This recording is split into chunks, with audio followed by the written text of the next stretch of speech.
everybody. Okay, looks like things are working. Let me just give it a second.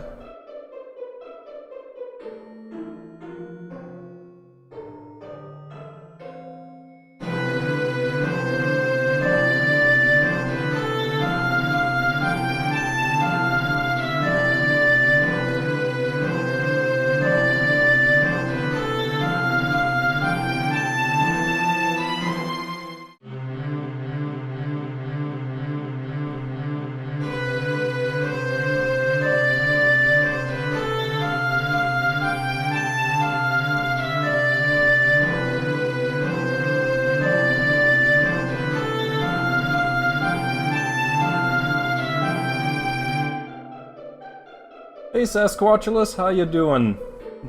Hey Clarissa, how you doing? We're gonna have some fabulous acting here, I hope.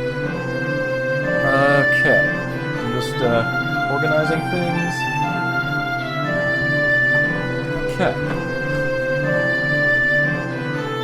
I don't know if there's a point if I should have the video, if I should have the cam on or not. Easy to switch between the two of them. Let's see here. Waiting for Fallout 4. Hey GB UFO, how you doing? This is gonna be fun, I hope. So my plan tonight, turn down the volume a bit on can you hear it like being like echoed back or something? Let's see. There we go. Looking fabulous.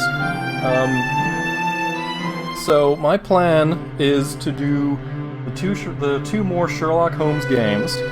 That's Case of the Tin Soldier and the Case of the Mystified Murderess. These don't take. There we go. I can turn that down. How about that? Just turned it down to about halfway.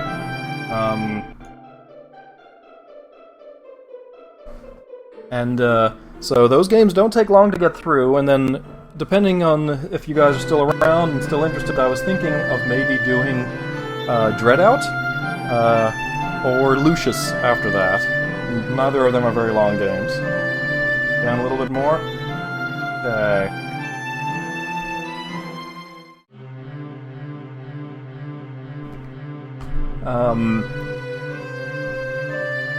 So it's up to you. I got the suggestion for Dreadout from Clarissa.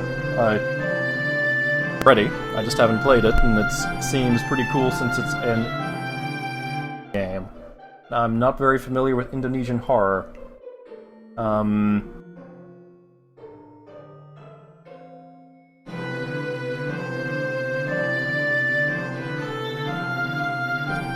Let's see.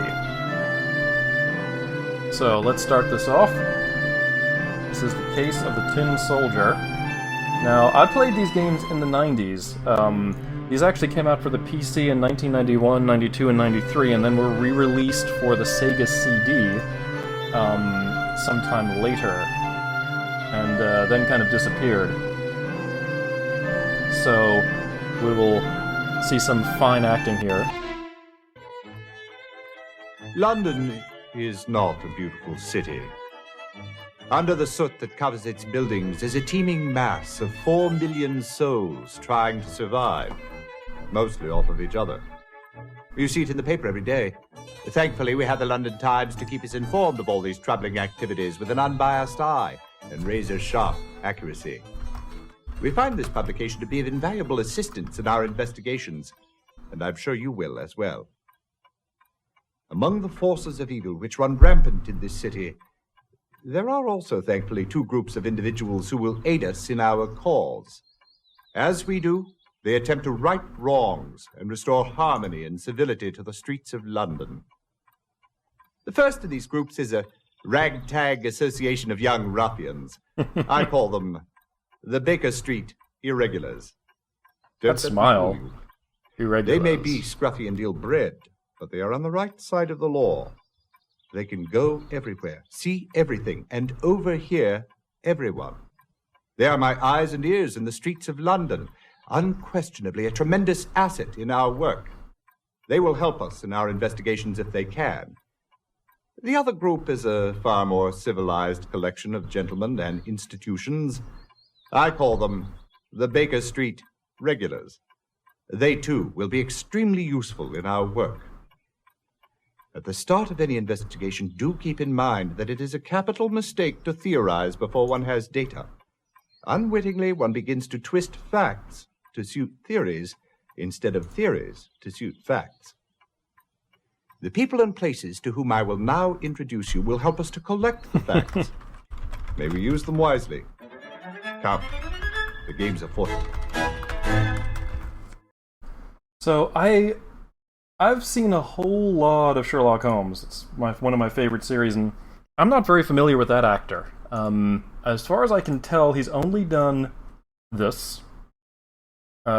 So typically what that means is if they've only done this, they were probably a stage actor first.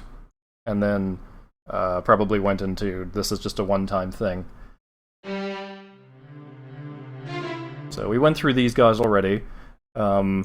Porky is not a pillar of society, I dare say, but he is a man who has learned from his mistakes and is trying to start a new life. Although he is no longer in prison, he is still behind bars, or shall I say, a bar. Jolly good one, Holmes. Yes, Watson. Well, the bar in question is the Raven and Rat Inn. Porky is the proprietor.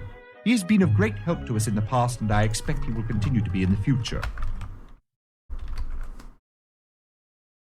I don't know if I've ever played a J.B. Harold game, and I see, that's there's some TurboGrafx games, the J.B. Harold Murder Club, which which I assume is not a club where you can go around murdering people.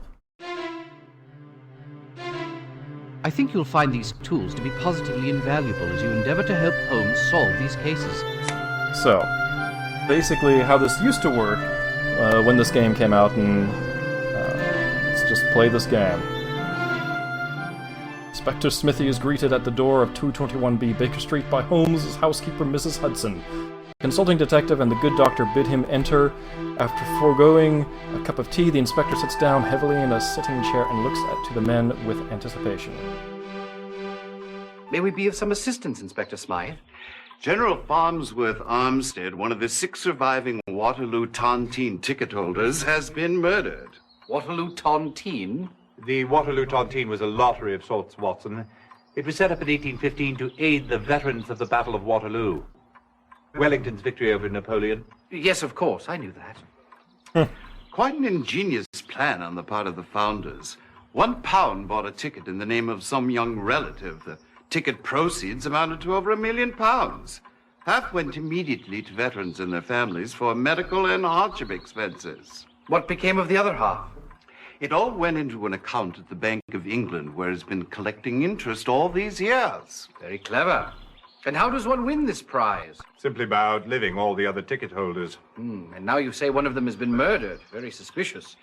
Who are the remaining 5? The oldest is Captain Robert Jurgens, age 82.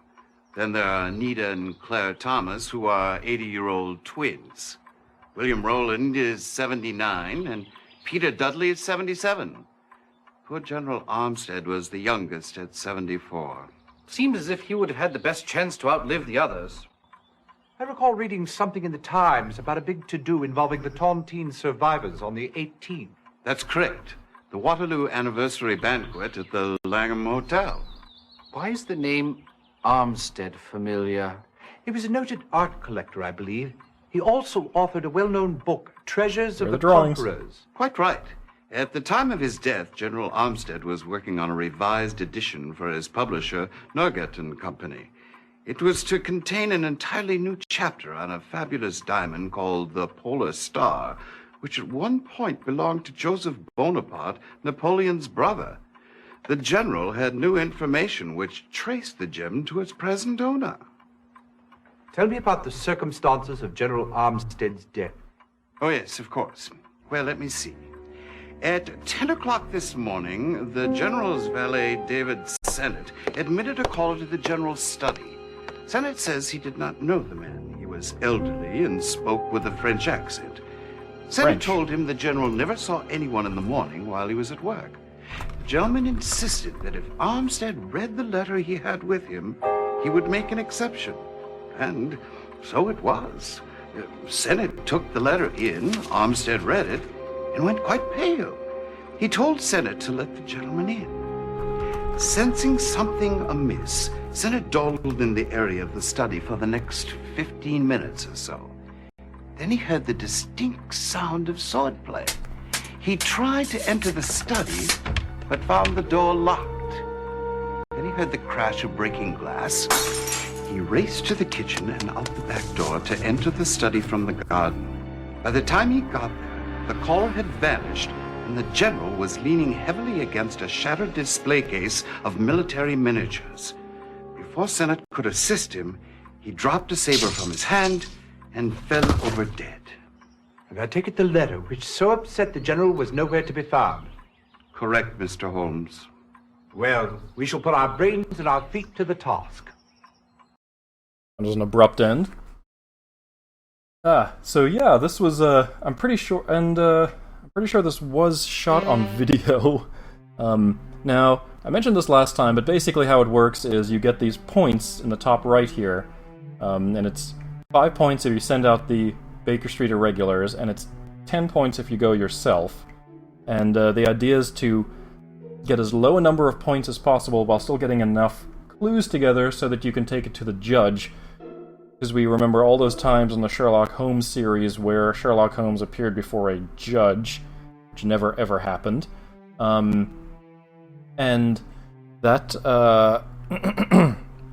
and as far as I can tell, like, I haven't been able to get it under, like, maybe 150 points, and Sherlock Holmes can solve it in 35 points, so there's a very, very specific combination of when to send out the irregulars and when to go yourself. Also, when this game came out in the 90s, you see the newspaper here, you actually got printed copies of these newspapers with your game, and so since converting it, they have given you digital versions of this. And it's pretty neat, because the original versions, like they had, you know, as you can see here, they have all this information here, and then you have to kind of figure out, you know, what names to look for, what has to do with the case and what doesn't. So, let's see. Also, it seems like a really bad idea to have that sort of a ticket stub holding thing and be twins and buy it. Because if the twins are the last two people left, you win it by living the longest, so if one of the twins, you know, they'll probably want to try to kill each other or something. Anyway. As you can see, there's a lot of information here that's just basic. A lady or gentleman with 200 pounds at command may secure a light and lucrative appointment with an interest without liability. There we go. General Farnsworth Armstead, with several entirely new chapters, including one featuring the fabulous diamond, the Polar Star. Hey, Usopp, how you doing? Back for more fabulous 90s acting. So Norgate and Company, let's put that down. That's a publishing company, I guess. Or some sort of company.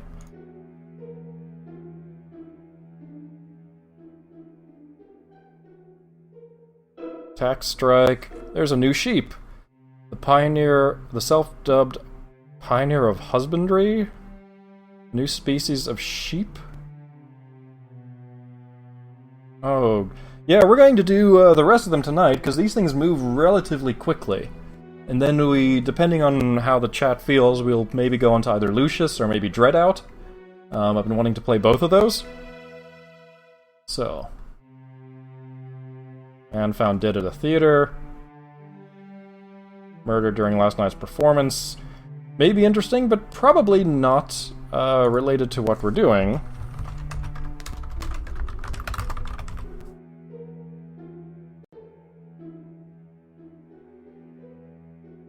And yeah, none of this interface existed in the 90s version. They completely redid everything. Anarchist found dead in room.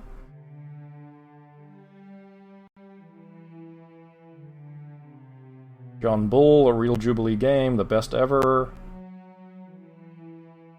Wild African Extravaganza opening tonight. Lions, clowns, elephants, and horses. The Bloomberg Propaganders of Spiritualism. That was a big thing back in the 1880s and 90s.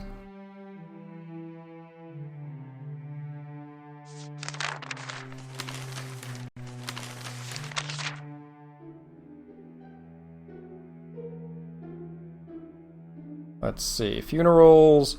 £20 reward missing. Anthony Kinsley, a set of ruby earrings. Probably not related. And Jordan. For all of the Royal Geographical Society. Entertainment Princess Theater. Russian Exhibition. Chamber of Horrors. That sounds fun. The Condemned Cell. Madame Tussauds. Oh. So I guess that's where Madame Tussauds Wax Museum comes from, which one just opened in Orlando, and if you ever are in a city that has one, I highly recommend going to it. I went to the one in London when I was quite young. Unfortunately, my parents didn't let me go into the torture chamber area, where you get to see wax figures getting disemboweled and beheaded and hung and all that. I would have really liked to have gone there.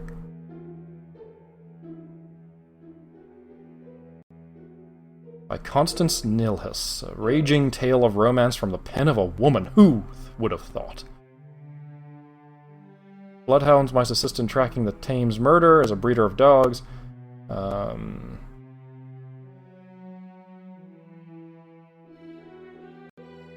Elton Sherman.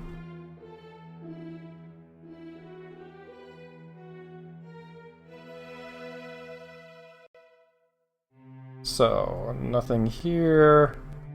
Yeah, see, they'll put entire newspapers here that have no actual relevant information just to throw names at you, so that you end up just going into it and wasting your time. Imported firearms. Murder in Bloomsbury. Murder was committed in Bloomsbury. Constance Lance. Oswald Mason, Bank of England.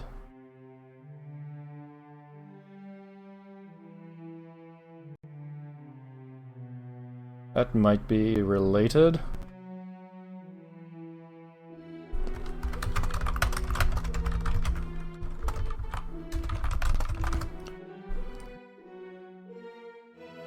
Disaster at sea.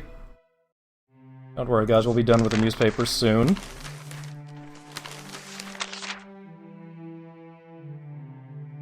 Marriages. Who cares about marriages? Lord Astley Denham.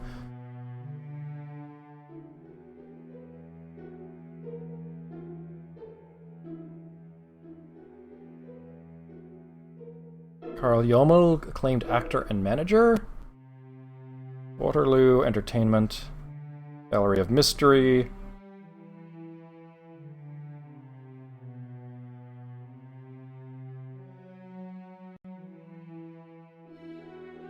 Royal Russian Circus. Finest Equestrian Entertainment, Humane Society. Sport of Anti-Vivisectionist. For the sport of the Anti-Vivisectionists faction. Huh. Russian Social Club. Thames investigation continues. Sunday's murder, the third of the recent outburst of violence.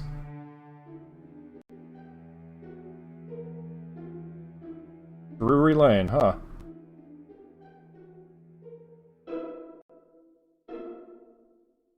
St. Mary's, I was surprised to find the caretaker in semi-stupefied state. Man missing an arm and a leg had just entered the church. Finding her all alone, inquired whether I was in the vestry. Receiving a reply, "You are alone."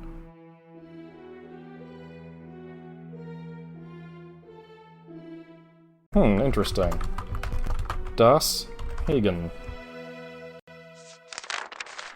I believe that was the last one. We saw this one. Yeah, no, this is the last one. This is where we start to put things together. The Lady League of Finches. £10 reward. Lost on the 1st of May. £10 was a lot of money back then.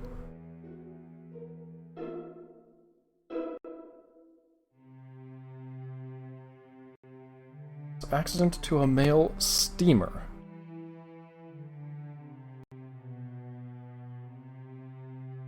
Mr. Francis Scott Somerset, while riding his grounds, received a concussion to the brain. Charges of murder.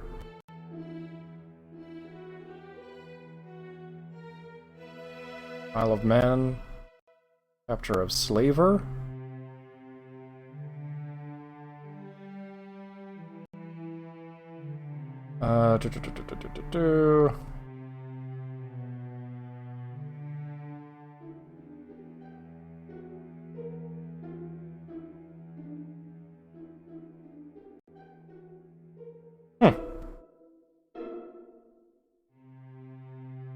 It's a long, seemingly unrelated letter here. Horror and excitement caused by the murder of Whitechapel outcasts imply a universal belief that they had a right to life. Waterloo Ball and Anniversary. Ladies and gentlemen, dramatic burlesque training college. Huh. Shakespeare's a dramatic artist. Lord Dentmore, or Dentmore. Oh.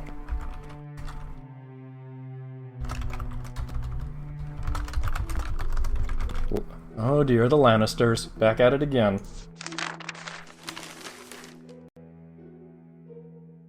Okay, so let's start visiting people now.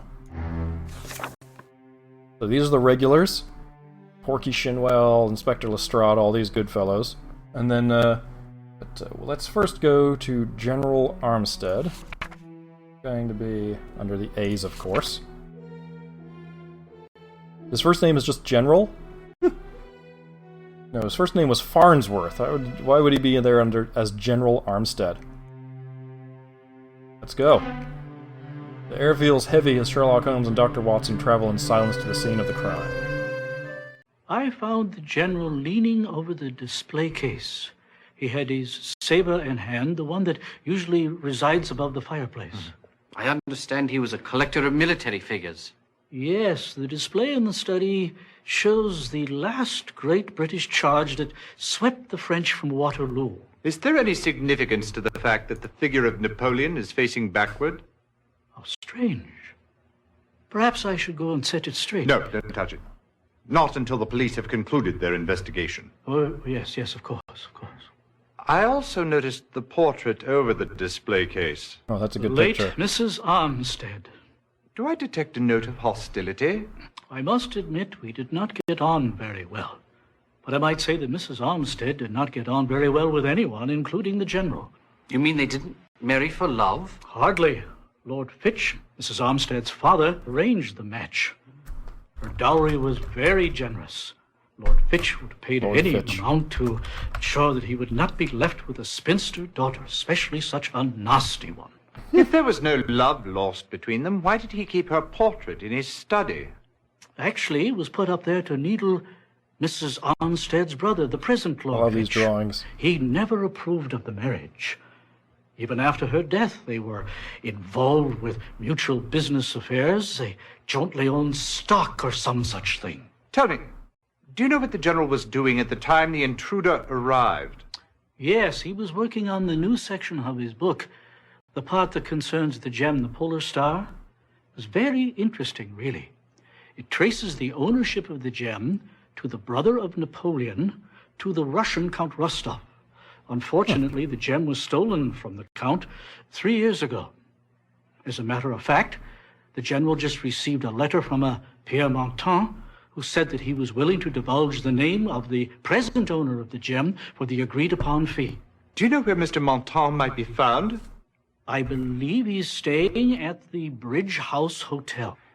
Did the General have any encounters with anyone out of the ordinary in the past several days? Not really. An old friend of his has been in town, Jean-Paul Gerald. Neither the General nor I have seen him in 40 years. In fact, they were going to meet this afternoon at the French Embassy. French Embassy. I'm obviously curious about the General's last visitor. Could you describe him, please? He was an old man, a rather short fellow. He walked with a cane and carried a carpet-bag. Did he give a name? No. Looks like an Austrian He simply wanted to psychiatrist. see the General, and he handed me a letter to take in to him. Did you read it? No, it was in an envelope, rather yellowed with age, though I noticed it was addressed in a graceful hand to Captain Armstead, 12th Hussars, the General's old regiment. When the General read it, he went very pale. Then he asked me to admit the gentleman. Tell me, when you finally got into the room from the garden, were the study doors still locked? Yes. I noticed that there is an 8-foot fence surrounding the garden, and that the only way into the garden or out of it is through the kitchen door or the study. How terribly observant, Holmes.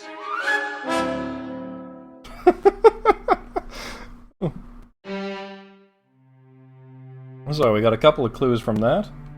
Let's go to the French embassy, since they were going to meet there. Let me get my notes down here.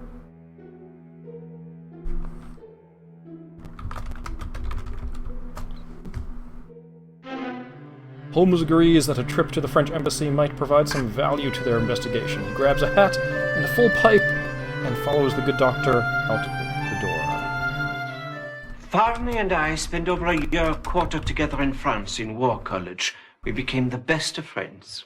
Did you know much of the General's personal life at the time? Did you say War He College? always put the rest of us to shame in the matters of love.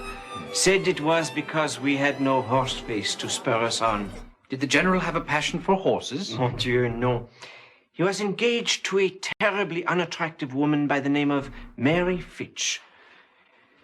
Behind her back, that's what he called her. Horseface. How dreadful. Whatever became of her? She eventually became Mrs. Armstead and brought her great fortune to the marriage. I believe that Farney looked upon his stay in France as his last great fling. Are you saying that there was no particular woman at the time? I did not say that. There was one, but I never met her. My little flower, he called her. I remember one night he could not sleep.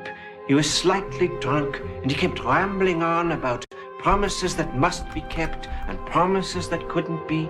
Finally, he collapsed on the bed with such sadness in his eyes I will never forget it. Ma Fleurette, he said. How very touching. Have you seen much of the General over the years? We have always maintained our friendship through correspondence, until last week, that is. It was the first time we had seen each other in over 40 years. We had supper, and then went to see the French actor Philippe Arnaud perform. The General commented that my presence beside him while French was being spoken reminded him of the old days. So your visit went well? Exceedingly well. Can you think of anything that might have been troubling him? No, the General was in excellent spirits. He joked about the upcoming Tontine celebration at the Langham, and he was very enthusiastic about the new information concerning the Polar Star. In fact, this week he was supposed to meet with a countryman of mine about it. It is hard to believe that my good friend is gone.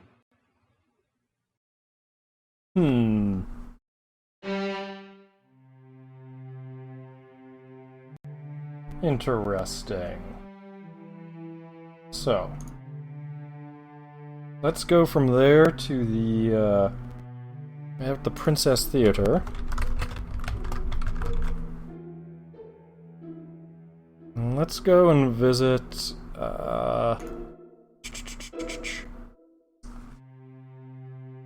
Grand Hotel.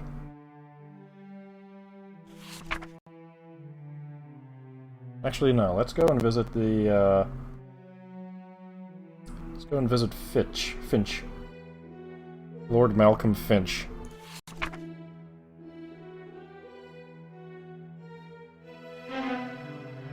Vowing to leave no stone unturned, Holmes leaves Watson at 221B and pays a visit to Malcolm Finch.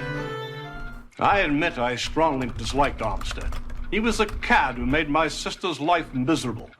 I argued at length with my father against the marriage, but to no avail. But what was your sister's opinion at the time? Well, unfortunately, His suit is Mary way was not too big the for him. attractive sort who had scores of suitors. My father was afraid she'd be left a spinster. The engagement was arranged just before Armstead went to France. During the year he was gone, I had him watched. and discovered he was in the thick of some scandal involving a young French girl. And you told your father? Well, he wouldn't listen. I even went so far as to give the story to the newspapers. But my father got wind of it and used his influence to prevent its publication. I would have done anything to keep my sister away from that man. Including murder? Why, that's preposterous. Well, surely you don't think... I was scheduled to meet with Armstead today. But you see, my wife took ill. I spent the whole morning attending to her here until Dr. Ainstree arrived at around 11 o'clock. Dr. Ainstree?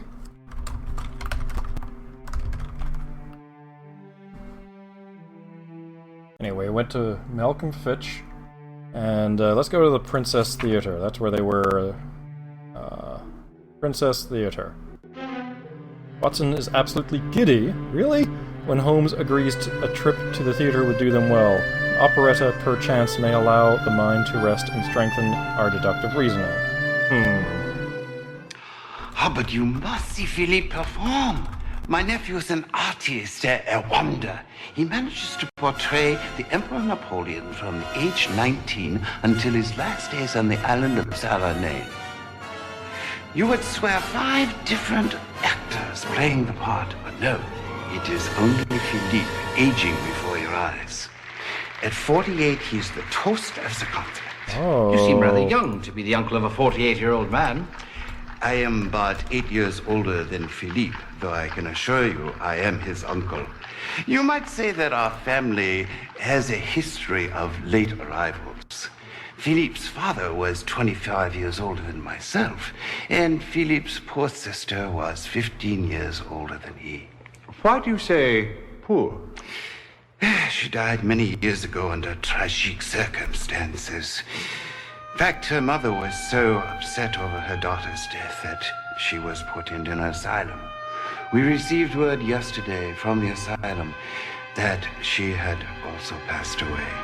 It upset Philippe very much, resurrecting old ghosts, as you might say.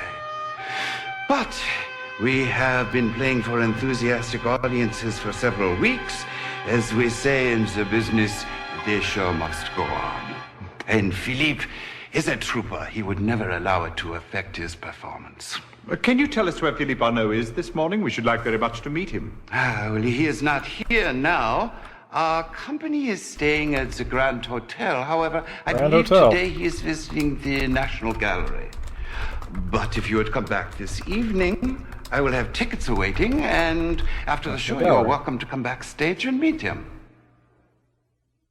So, have you guys figured it out yet? I think I figured it out. I think I pretty much know what's happening. I'm going to assume that James Philippe, because the Napoleon figure was turned around and he plays Napoleon for whatever reason, and he is able to portray a young man and an old man. He was dressed up and went to visit and killed the guy. That's what I think. I'm gonna put money on that. Who wants to bet me? So, let's go to the Grand Hotel. Having stopped by Lestrade's on the way... Really? We did? The pair of detectives head over to the Grand Hotel to investigate further. How fortunate that Inspector Lestrade authorized the hotel manager to allow us to search Philippe Arnaud's room. Perhaps we can return the favor and solve a case for him someday. Today, for example. Let's look around. How strange that a man who requires a cane would leave without it. Perhaps he doesn't require it for walking. Look here at the handle. Well, that could certainly give a fellow a start. Precisely, Watson. Look here. It appears to be a letter. Looks quite old. It's addressed to Captain Armstead, 12th Hussars. Shall I read it? Please do. Dearest, how I hated you for leaving me, but the child, our child, eased my heartache and muted the hate. Now my sweet baby is dead. How cruel that the innocent must suffer for the sins of others. Now I have nothing. Now I am nothing. I cannot bear the pain. Goodbye, I love you still, Fleurette. How tragic. Why, perhaps this is the very letter that the General read. Good thinking, Watson. What a way to end that scene, Watson. So, I'm pretty sure we know what's going on here, but because we have to work under game logic, we're going, and we might as well, you know, see who the rest of these people are. We might as well go and see some fine acting. Let's see, we also have... Let's see, there at the Grand Hotel, we did that.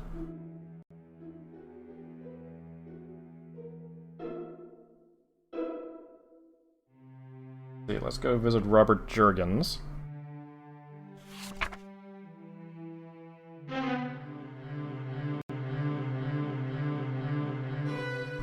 Captain, did you know General Armstead? Armpit, you say? Armstead. Oh, Armstead. I knew that bloke. A jolly good fellow. Sat next to me at the last shindig back in '65. The 50th anniversary and all that rot. We had a grand old time swapping lies about our adventures on foreign shores. He swore by French damsels, but I argued for the China ladies. I hope they catch the democrat who killed him and hang him proper. Have you seen the General since the 1865 Isn't that the banquet? actor that plays Watson? I've never seen the Pretty sure general that's with the a actor who blanket. plays Watson. No, since the banquet. Oh. No. May I ask, what are your plans for the Tontine money should you win it? Spend as much of it as I can while I'm still alive and kicking, and leave the rest of it to the Seamen's Fund when I'm dead. Or some people think I should leave it to my only kin, me nephew, Booth Lacey. I never would, mind you. He's a bit of a laggard, has never done Booth an honest Lacey. day's work in his life. Should I outlast the others and be found the next day with my skull bashed in, look to Booth. He's sure to be holding the club in his hand. Yeah, I don't really know exactly what the judge wants before he'll, what I can do is, what I'll do is I'll go through kind of everything that we can look at, and we'll solve the case, and then what I can do is I can go back and see what the suggested way to solve it is, and that should be like 3-4 moves, and then we can try to solve it the way Holmes would solve it. Let's see, Robert Juergens, let's go to Booth Lacey.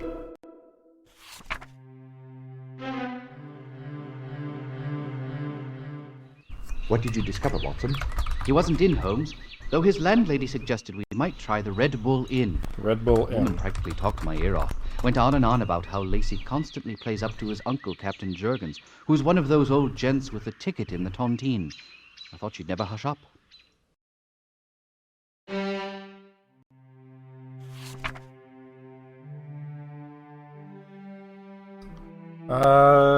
Red Bull Inn. Why wouldn't that be under hotels? I was wondering if you'd seen a Mr. Booth Lacey around here today. Nope. Must be my lucky day. Well then, if it's your lucky day, why not spread some good cheer in the form of a pint and some food to that unfortunate chap standing outside your door? Poor bloke is missing an arm and a leg. Oh. That poor bloke's your one and only Booth Lacey. Well, the whole thing's an act. He's as normal as you and me. Spends half his time begging out front and the other half swindling folks down at London Bridge Station. That was in the newspaper. When he went into the church. Red Bull Inn. This was before, I think this was done before the drink Red Bull was popular in America. Also, do you notice how many of these actors in London are very American?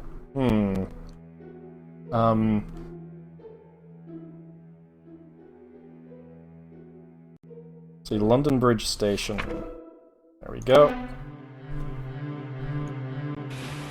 Mr. Lacey, I see you still make your living by strapping your arms and legs behind you and fooling the poor public out of its tuppence. Man's got to make a living somehow. What can I do for you, Holmes? I want to ask you about the murder of General Armstead. General who? Really, Lacey. Perhaps you can fool some of the public some of the time, but you can never fool Sherlock Holmes. Oh, Sherlock. that General Armstead. Oh, look at that! Look Where at that were wig. you at 10 o'clock this morning? Where else would I be? I was at church. You, Lacey, at church. It hardly seems like it. I swear, at St. Mary's. They pass out soup and bread every morning at 9:30. The father will vouch for me. You can even ask him. I may just do precisely that. St. Mary's. Will that be under churches? I guess not.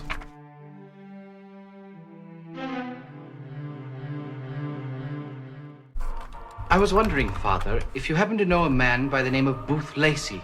I should say that I do. I see him every morning. At Vespers? Wish that it were. No, at our soup kitchen. We can pray for the unfortunates of this world, certainly, but we can also offer them a little sustenance of a more nourishing kind. Every morning at 9:30, our doors are thrown open to those less privileged than ourselves. And every morning, without fail, Booth Lacey is here. You're certain of that? I am. You see, with only one arm, he needs someone to carry his bowl to the table. Invariably, I am that someone. And yes, it's the opposite problem of Mad Bull. A bunch of British actors trying to be New Yorkers. So, from here, let's head out to... Let's see, my National Gallery? Oh yeah, let's check the Russian name. Let's see, Peter Dudley. Oh, it's not the end, Lament. We still got a ways to go.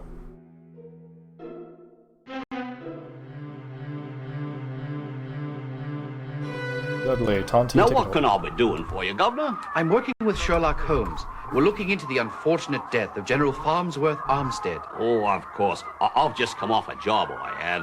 My apologies for not looking me usual spit-polished self. Oh, don't bother. I hardly noticed.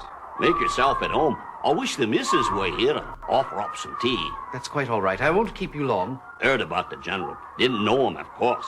Had no cause to wish him harm. Tontine or no. But I've got to look at it philosophical-like. I'm the youngest now, so I've got the best chance of lasting the longest.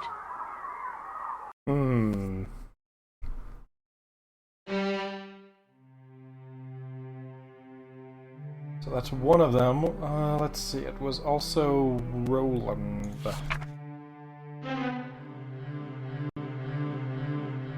Drool cup. Been laid up for 2 weeks now with this blasted gout.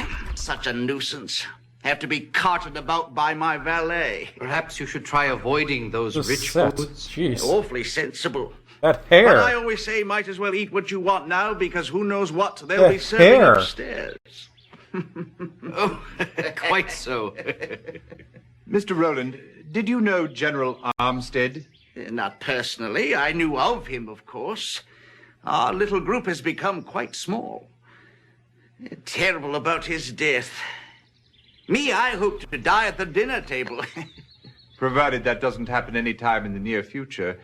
Tell me, if you won the Tontine, what would you do with all that money? There's a question to titillate the imagination. I've played around with that one every day for the past 20 years. And? I'm still working on it. I understand that you have 2 sons in America and a daughter in London. That's right. My sons own a very lucrative import company, and my daughter's married to a fine lad, Wentworth Cobbett. Though he is a bit of a starving poet. Wentworth Cobbett?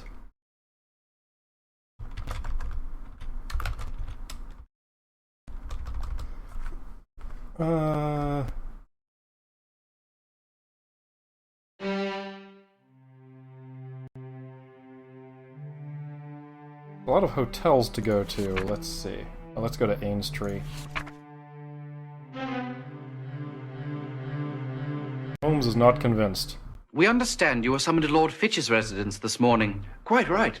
I received the message at around 9 o'clock and arrived at their home by 10. Lord Fitch met me at the door. That's it? That's it? You got him all dressed up and everything for that?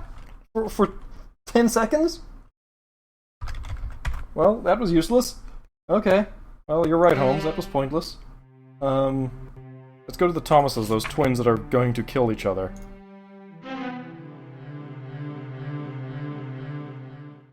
Would you care for some tea? Thank you, no. It's really quite good. We were just going to have some ourselves. I really won't be staying long. We get visitors so seldom. Did you know the General? We suppose he was at the last lady's wig on the right anniversary banquet. But we don't believe we ever... Let him. We were so sorry to hear of his death. It is such a pity.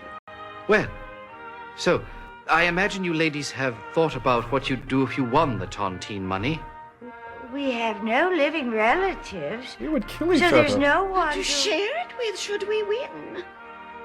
We need very little to get by on. Undoubtedly, we would leave it to the Ladies' League for the preservation of finches. Sisters from the show The Waltons?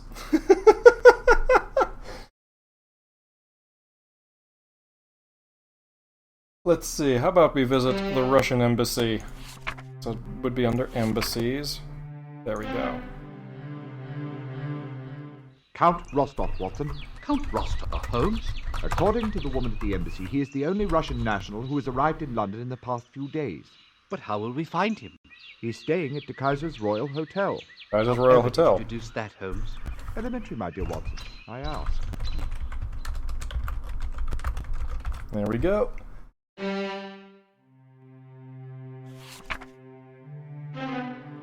Intrepid duo hail a carriage endeavoring to find some leads at the De Kaiser's Royal Hotel. The good doctor decides to sit this one out, however, remains in the cab, which means he's probably playing someone in the scene. Are you Maybe from not. the police? Were you expecting the police? I was. My valet, Vladimir, reported to me that his interview with Pierre Martin was decidedly unproductive, as he was dead when Vladimir arrived. I see. Tell me, why did he go to see Martin in the first place? It was in reference to a certain valuable possession of mine that was stolen some years ago by Pierre's brother, André. I was in Paris, and I read in the London Times that General Armstead was to revise his very interesting book to include a chapter concerning that possession.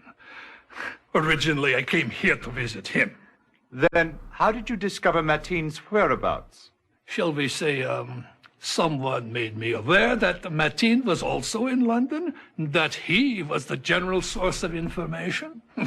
But when the General Armstead was reported dead, I had no other alternative but to pay a call on Martin. So I sent Vladimir, an old man's legs, you understand, to speak with him. In a lot. Okay. So, that cuts us down to... Let's go check out Porky Shinwell. I like Porky.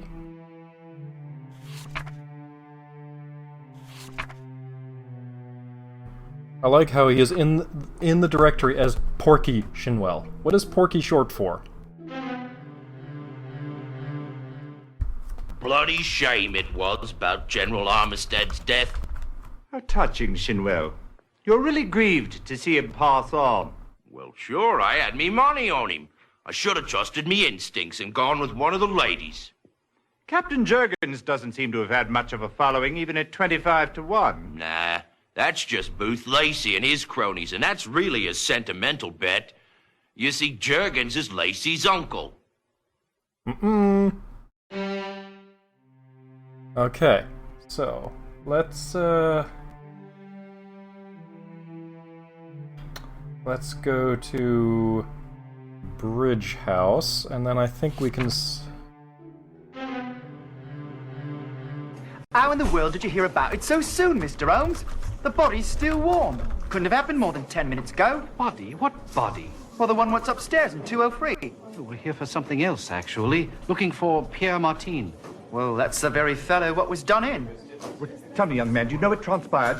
Oh, my. Well, Mr. Martin checked into the hotel on the 8th. He was a Frenchman. I didn't speak to him Wow, much. that Who drawing. discovered the body? I did. Well, I came along to his room to deliver a wire. Here it is, sir. Information still valuable.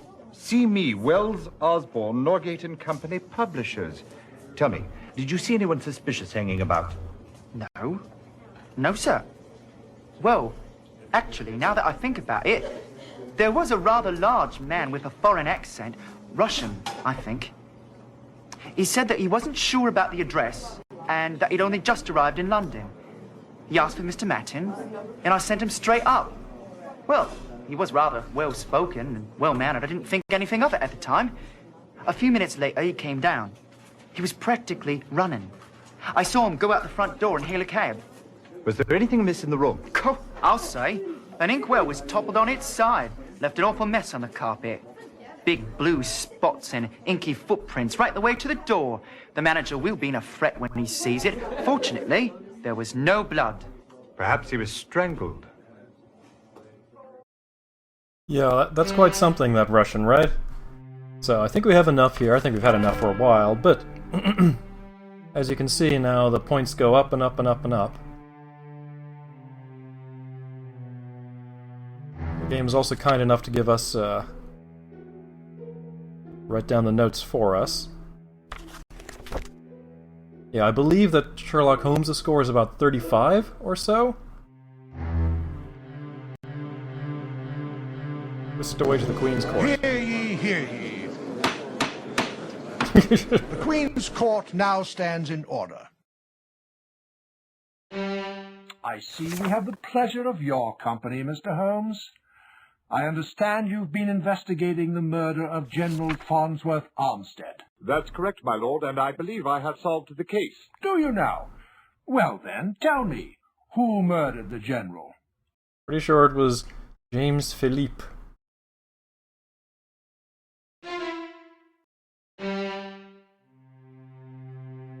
What?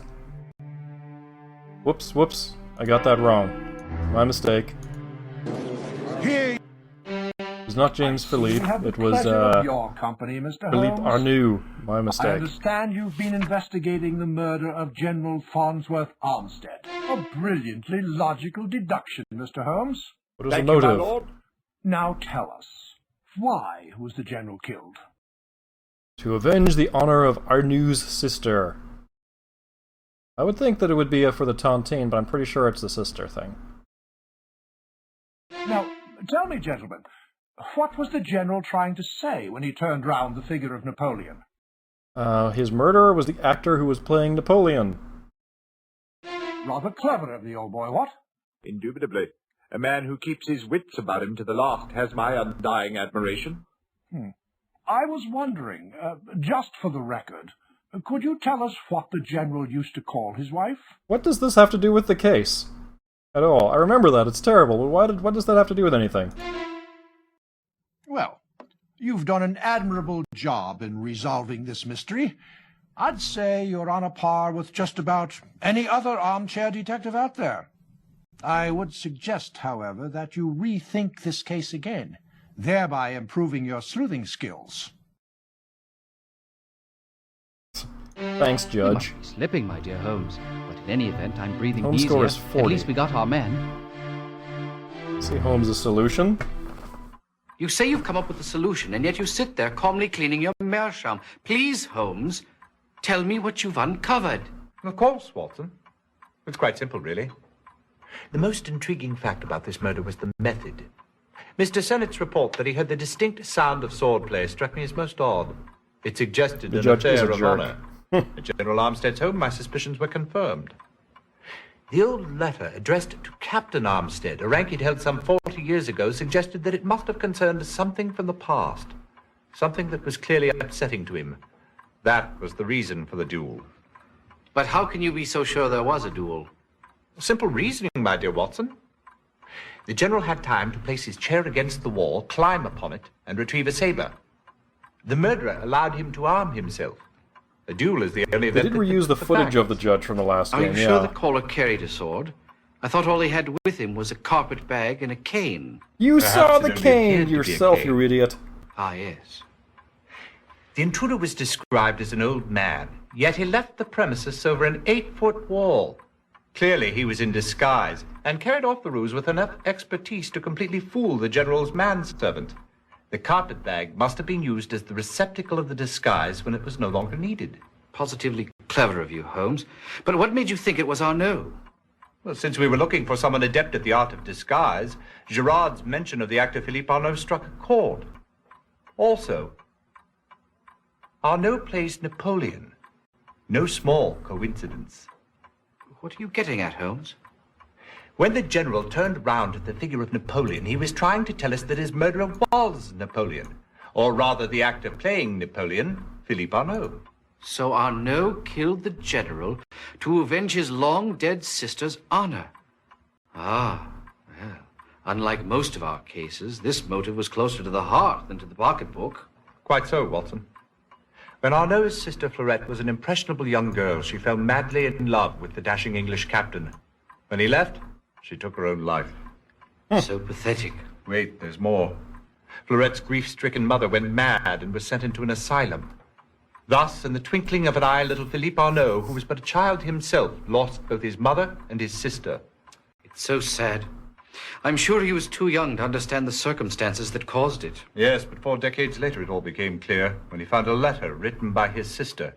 It yielded an explanation and a name. Armstead. He came to London armed with that letter, and a sword came.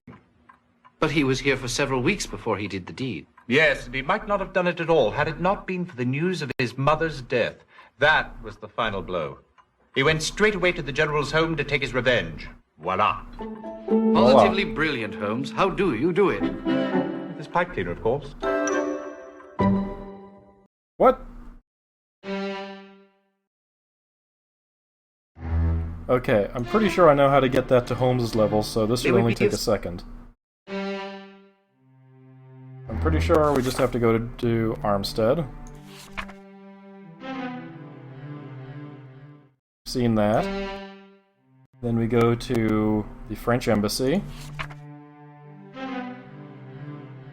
Farney and I spent over a year quartered together in France. There we go. Now we're at 20, we should be. Yes. We have to be at 40. Grand Hotel, that's where the big shit happened. How fortunate that Inspector Lestrade authorized the hotel. That's where we found out the murder weapon. And then the Princess Theater.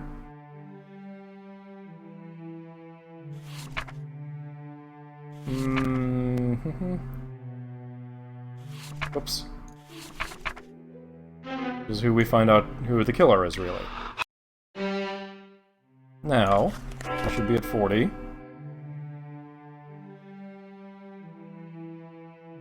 Brett? No. Hey, James, how you doing? So, there we go! So that's enough to actually solve the case. I see we have the pleasure of your company, Mr. Holmes. Our I new... understand you've been investigating the murder of General Fon. A brilliantly logical deduction, Mr. Holmes. Now, tell me, gentlemen, rather clever of the old boy, what? Indubitably. You wouldn't know this, though, if you hadn't done everything. So that's interesting. Admiration. That is extraordinary sleuthing. Why, I do believe you may have matched Mr. Sherlock Holmes' solution. A remarkable feat indeed. Oh boy. Absolutely perfect. I'm quite sure we could not have done any better. Message from an... Why would an irregular... Interesting. So that is that game. So what I'm going to do now is switch it over to the next game. This will just take a second.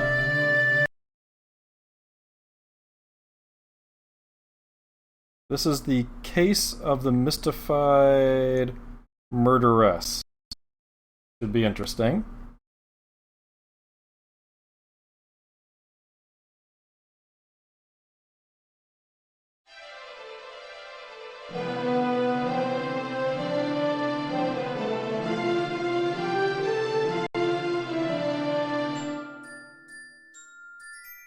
There we go. I am just going to get myself a drink, guys.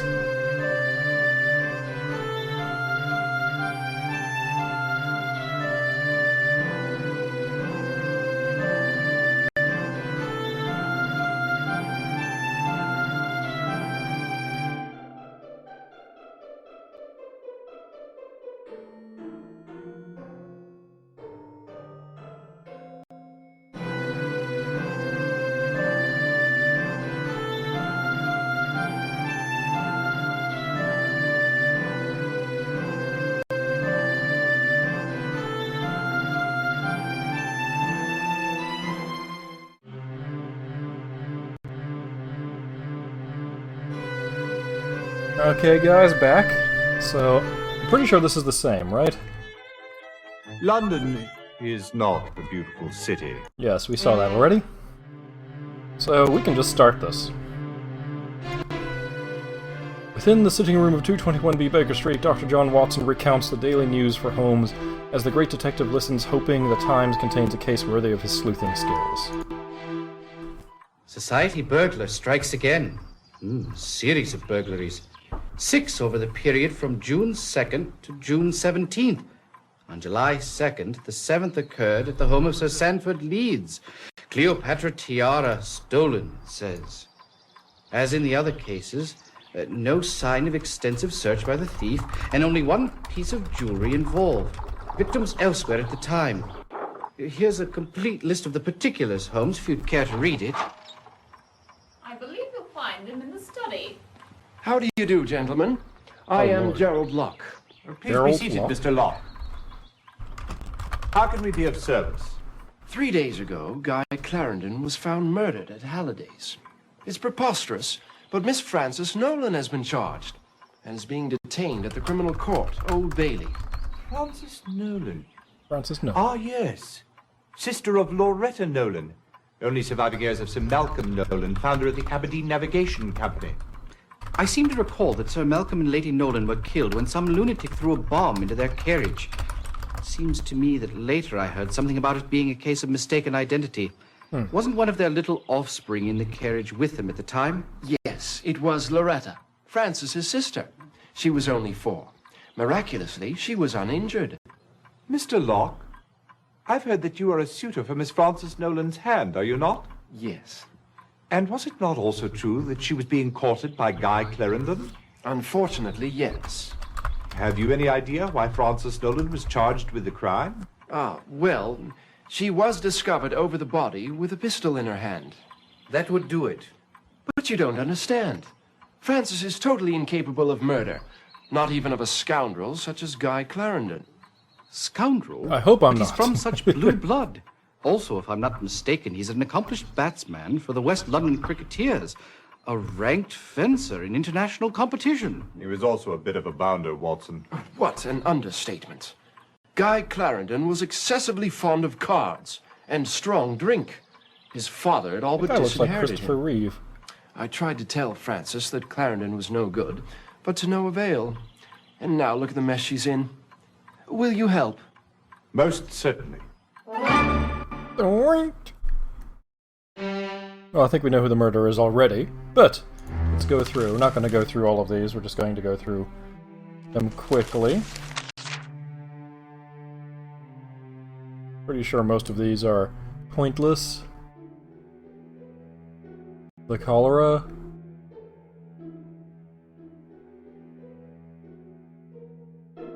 Ottawa? Ottawa didn't exist in 1890.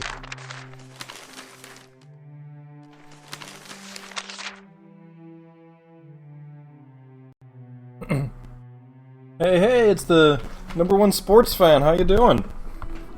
Come to check out, sorry to say that there is no football or baseball in this, but there is a little bit of a mention of cricket.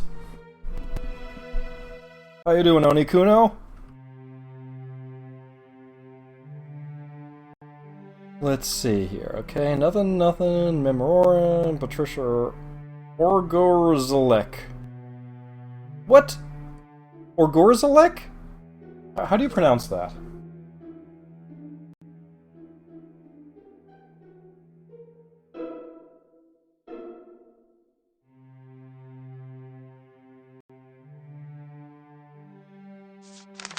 Okay.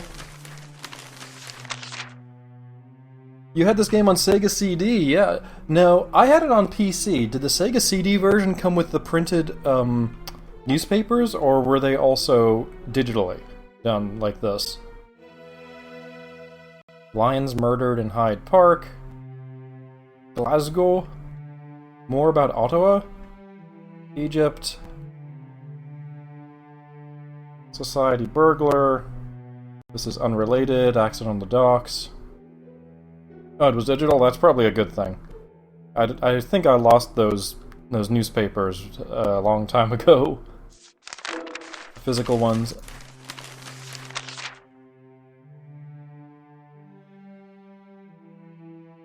Jack the Ripper. This is the case of the mystified murderess. I think it's the third case. Royal Italian Circus, Japanese Village.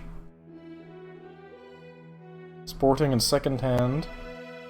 Huh. Cricket, there we go.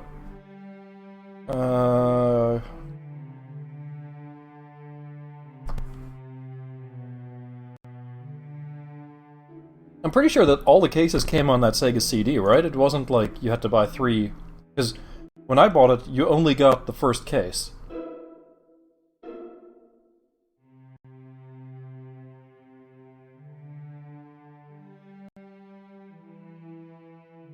Ah, the Cricketers, huh. Howell and James, Regent Street, okay.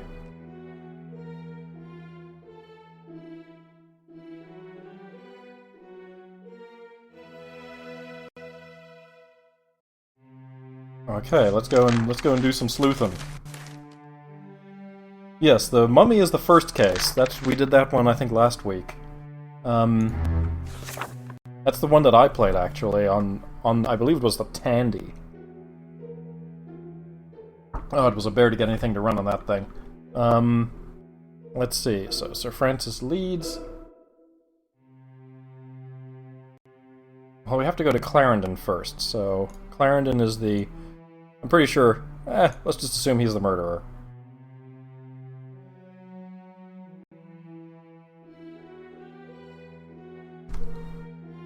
Yeah, the Sega CD, I rented one because I really wanted to play Dragon's Lair, and I wanted to play Time Gal. They had a lot of those like FMV games, and I believe I also emulated Night Trap through that, which is an impossible game to play. Like, it is basically an impossible game. But it's very funny to see Night Trap. Maybe I should... I wonder if Night Trap is banned on Twitch. Anybody have an idea? Yes. Yeah, you have to take your own notes, I remember. This one is very nice. See, that gives you at least these notes to go with.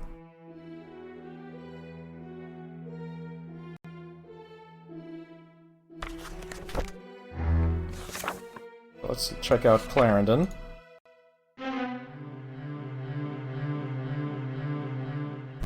I question why we have come to this location. If clues are what we are seeking, then we are in the wrong place altogether. What? Okay. Sir Francis Clarendon. My mistake. This is a difficult thing for a man to say about his only son. The guy was a wastrel and a ne'er-do-well. Only a short month or so ago, I gave him £5,000 and told him that was the last he'd see of my money. I'd hoped the shock would bring the boy around, make him realize he had to settle down, instead of wasting his life on gambling and gallivanting around with that wild woman. Which wild woman was that? Loretta Nolan, of course. You mentioned gambling, Sir Francis. Have you any idea with whom he gambled or who might have wanted to kill him? I wish I did. He told us nothing. He only came around when he needed money. And when I told him there'd be no more, we never saw him. Just about broke his mother's heart. There, Gertie. We still have one another.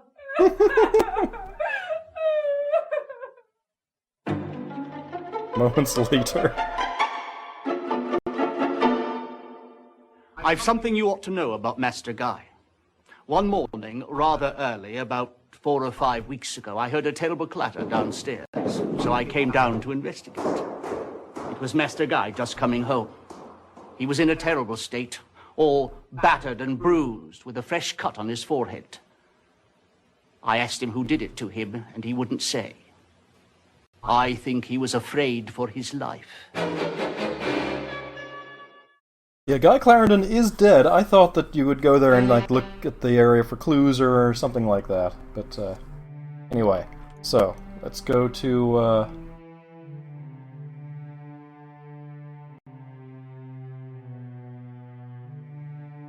Let's see, let's go to Nolan.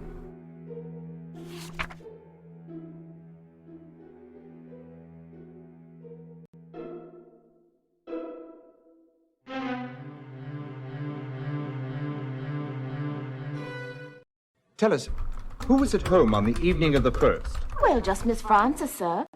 Oh, yes, of course, and Dr. Trevelyan. What time did the doctor take his leave? Oh, let me think. It must have been 10 o'clock, because that's what time he always leaves. What did Miss Frances do after her guest left? What she does every evening, sir. Well, she asked for a cup of hot cocoa, which I brought her straight away. Then she read for a bit by the fire. Later, when I went up to bed, I passed her room, and the light went out. What time would that have been? Oh, let me see. Oh, I know, it was 11:30, because the clock chimed. Then I went to sleep. Later, I was awakened in the middle of the night, right in the midst of the most peculiar dream. So half an hour later? I was barefoot and trying to buy a pair of shoes, As and... fascinating as all this is, could we get back to what it was that awakened you? Oh, yes, of course. Well, it was something that I heard, or thought I heard. I listened for a bit, but that was the end of it, so I went to sleep again. Later, I awoke at 7:30. I always wake up at 7:30, except, of course, on Sundays, when I sleep until 8. As usual, I began to prepare Miss Frances's breakfast. I had no sooner gotten to the kitchen when I heard the front door open and close. Well, I ran to the front window and peeked out, and there was Miss Frances walking down the street. And why do you deem that so unusual? Well, she never leaves before she's eaten one of my currant buns. Night Trap is not banned on Twitch. Oh boy. That is a highly entertaining game. I might have to do that one day because, like, the game itself was filmed in the mid-80s and only released in the early mid-90s. And it shows, very much so. Like, they even have a song, Night Trap, playing in it. Okay.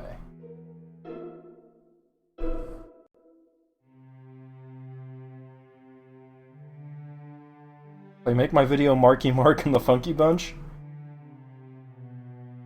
Wasn't there a crisscross one too, where you could set, like, jump to, like, ballerina dancers and stuff? Oh yes, I need to go to Dr. Percy Trevelyan. There we go.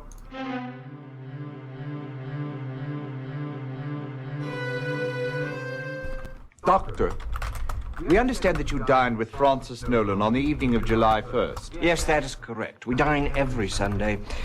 Her sister Loretta has been under my care for some 10 years. First at the Mesmer Braid Institute and then in private practice.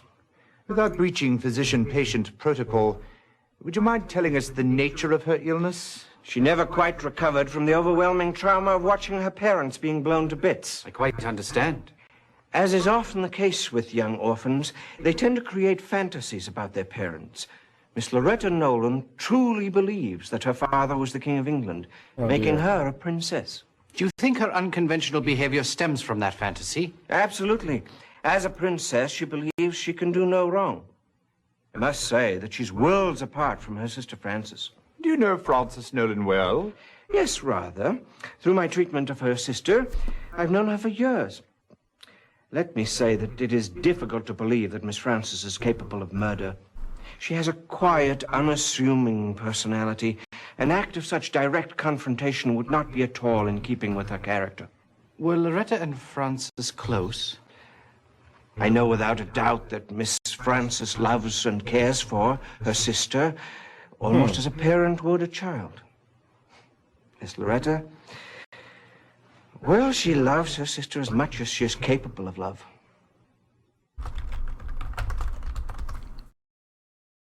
I think I bought Phantasmagoria, or was thinking of buying it. I saw it on Good Old Games super cheap, and I wanted to do that, and so that might definitely happen.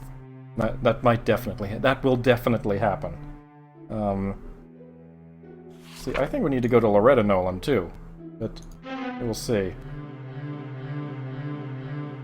Enter and be recognized. Oh dear. Oh, you don't wish to play Her Majesty, eh? Very well. Whoa. You do not seem particularly disturbed by the recent turn of events, Miss Nolan. Each of us grieves in his own way, Mr. Holmes. It must be difficult for you to face the possibility that your own sister may have killed your dearest chum. Guy was fun to be with.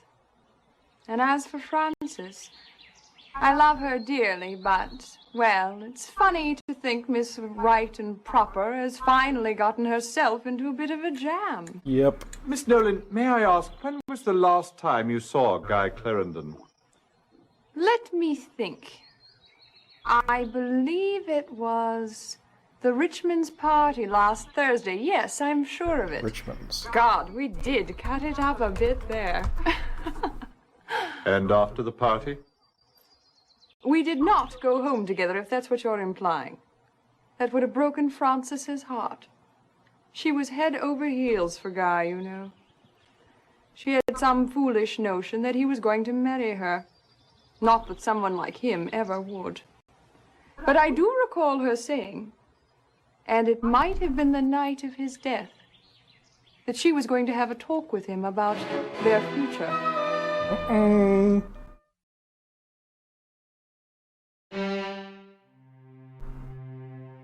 I somehow remember that scene, so I think I might have played this way back when as well. Let's see. I think we need to go and check out our buddy Porky.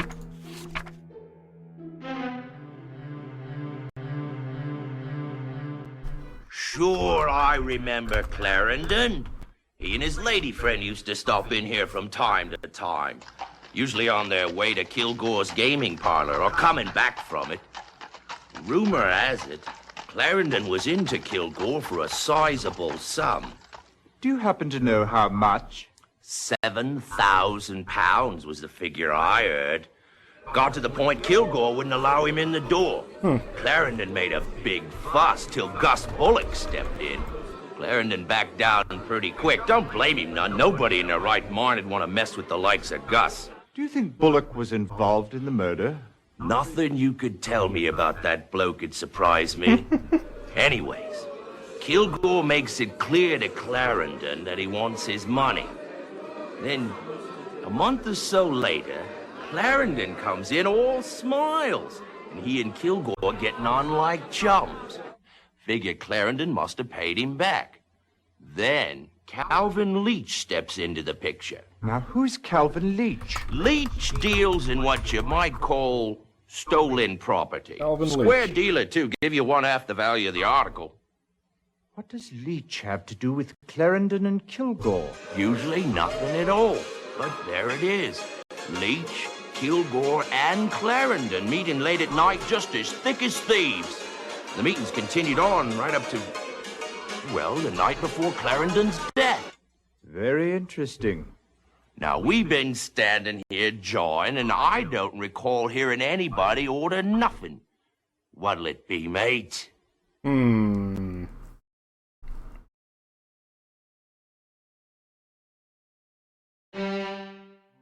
I wonder if they just filmed all of these scenes, like, in a row and got all of this, like, out of the way in, like, 2 or 3 days.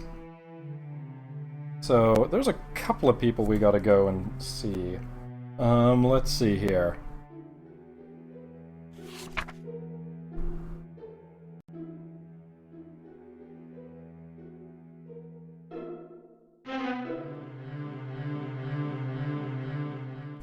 The tiara was a terribly valuable piece of jewelry. Oh my God. And it meant so much to my wife.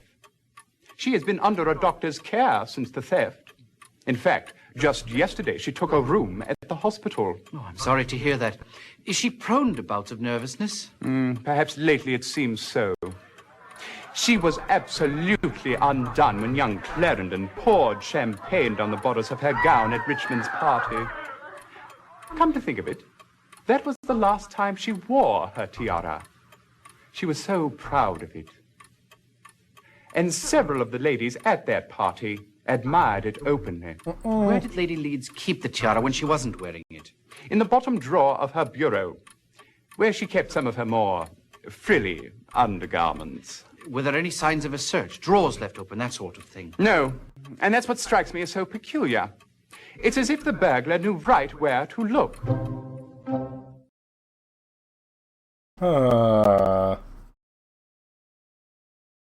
So who knew her well enough to where her underwear was? I gotta see Francis. But Francis is in jail, so do we go to Scotland Yard?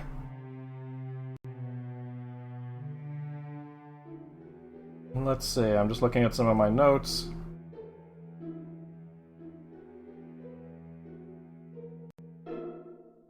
Aberdeen.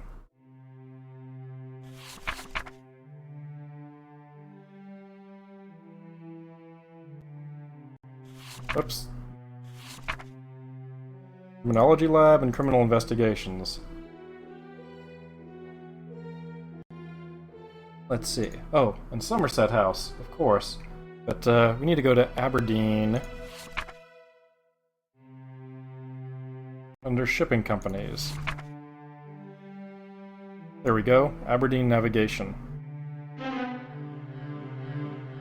Their father, Sir Malcolm, left them each a 1/6 share. Several years ago, as soon as she came of age, Miss Loretta divested herself of her stock. What? That's it? Huh. Well, that was not useful, and man, they had to dress that guy up for that?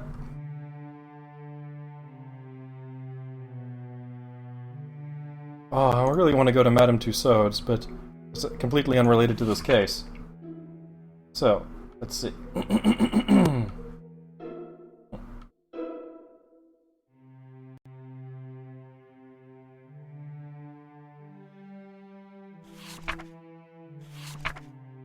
I'm pretty sure what I understand is no one's there.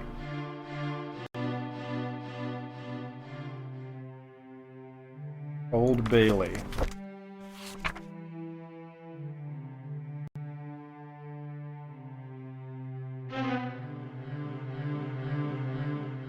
I understand that Wilfred Robards is considering taking Miss Nolan's case. He might be able to help you.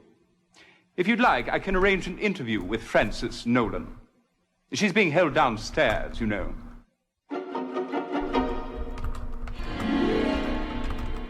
We might be able to help you, Miss Nolan, if you could just remember what happened that night in Mr. Clarendon's room. Well, that's just the trouble. I can't remember anything except seeing Guy's body across the room and the pistol in my hand. Where did you get the pistol? I've no idea, though the police assure me it's mine. I didn't know Guy was at Halliday's. I've never even been there before. Halliday's. And why would I shoot him anyway? We loved each other. There, Miss Nolan. Stiff upper lip. Thank you. Miss Nolan, what is the last thing you remember before the room at Halliday's? Oh, hot cocoa in bed. I beg your pardon? Well, every night before I retire, my maid, Grace, brings me a cup of hot cocoa. How nice. Yes. And before that? Well, before that, I dine with Dr. Trevelyan, as I do every Sunday evening. My sister Loretta is under his care. The doctor and I have become good friends over the years. He left at 10 o'clock, as he always does. May I ask, where did you first meet Guy Clarendon? At the country estate of Cornelius Oldwine in Marches. My sister Loretta was attending a party there. I suppose things got a bit out of hand because it seems she dived into a fountain. What? She got pneumonia. I had to go and fetch her home. I was also at the estate, and that's where we met.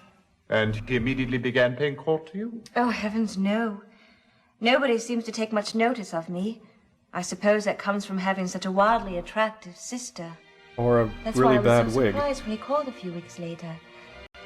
We began seeing a great deal of each other. We went on long carriage rides, had picnic lunches. It was all quite lovely.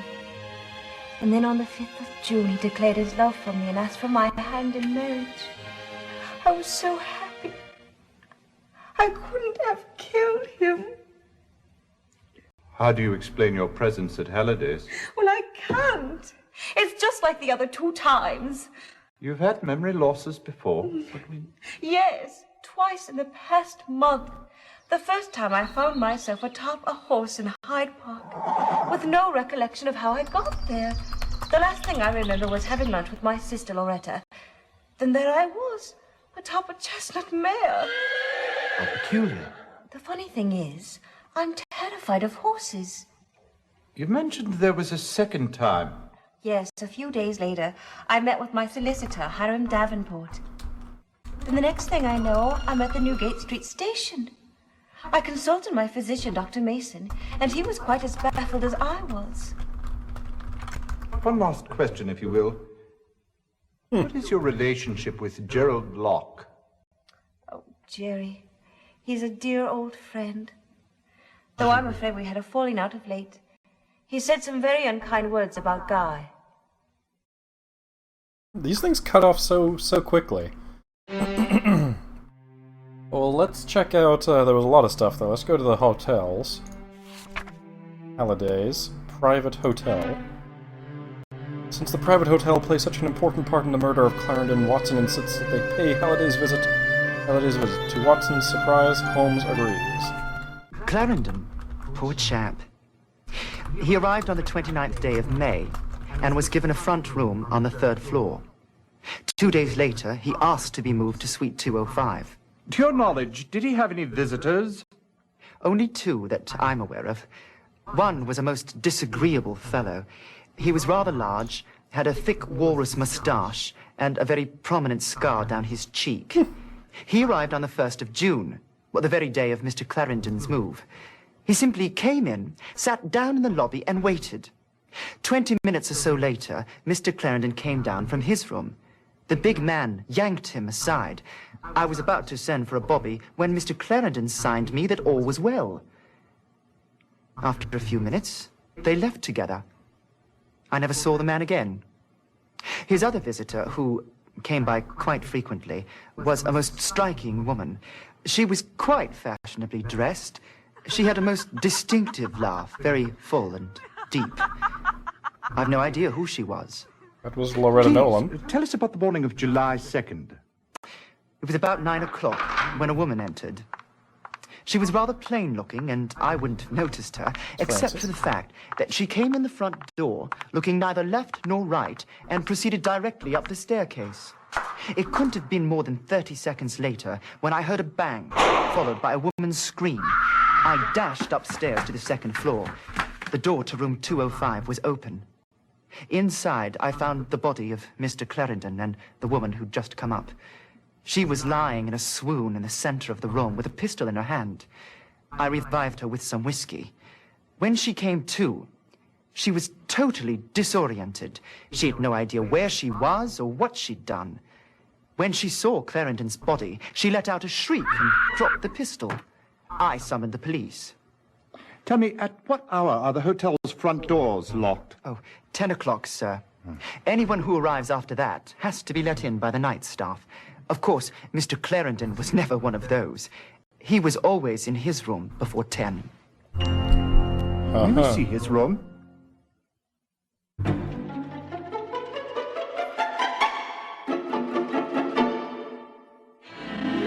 What have we here, Watson? It appears to be a bank statement. Look here, Holmes. Appears the maid missed a spot in her sweeping. Good thing she did, Watson. You're staring at evidence. Blood. What's this stain here? Smells like a fine sherry.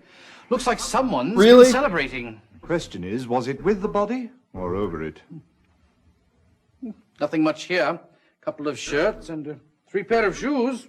But what you failed to notice, my dear Watson, is that one of the pairs of shoes is canvas and has been dyed black.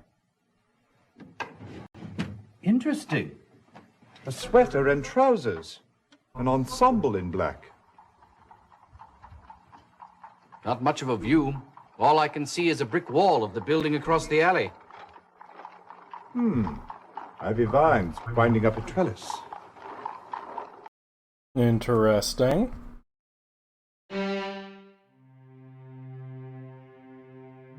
Forensic investigation. Just look at it and just touch it and be like, oh, that's sherry. Let's see. There's a lot here, so...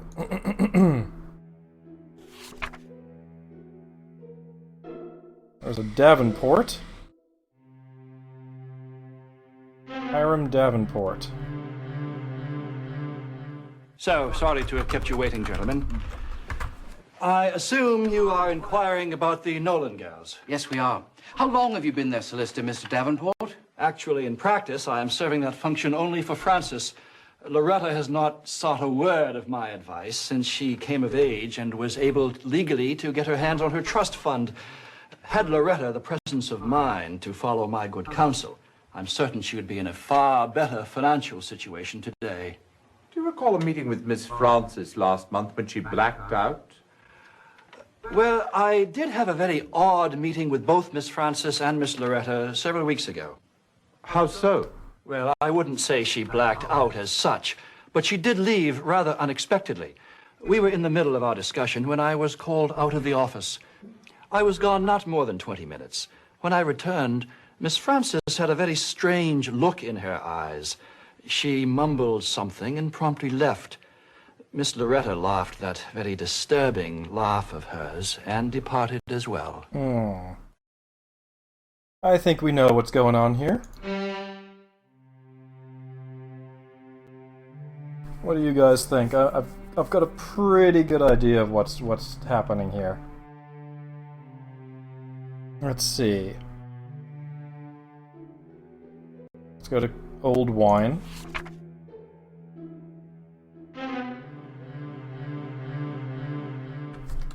Poor old guy. He could be such fun. I'll never forget what a jolly good time we had the night he climbed the fountain at my country estate.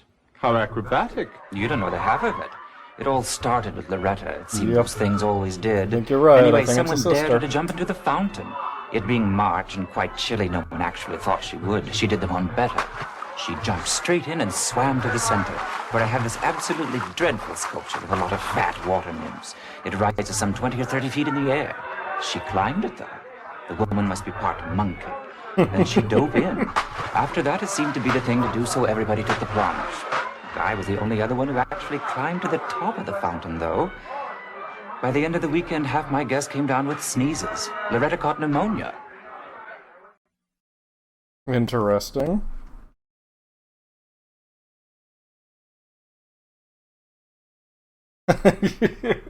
No, that was just me. Well, so I think it's pretty clear what's going on here. The sister did something there and was able to climb out the window because she's part monkey.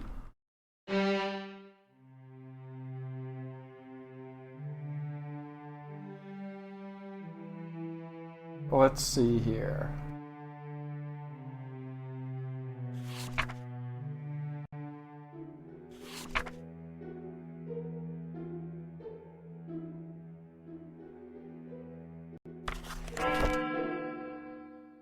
Yeah, both of them seem like they can do it. The guy and they both can climb. So, yeah.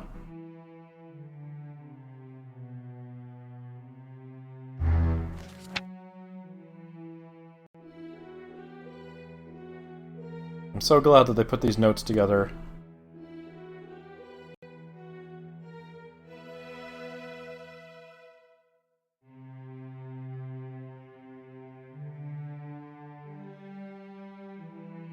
Dr. Mason.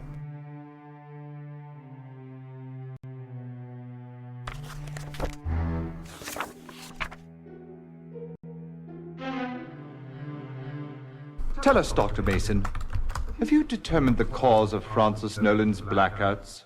It's the strangest thing, really. I examined her thoroughly and found nothing physically wrong. She could not recall receiving a bump in the head, nor did she complain of dizziness. All I could suggest that was perhaps she was overtired and prescribed rest.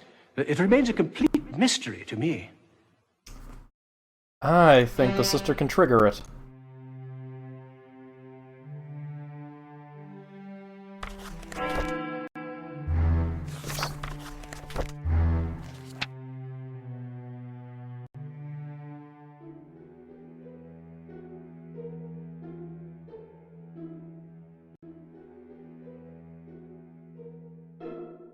see, we went there. Malcolm Nolan.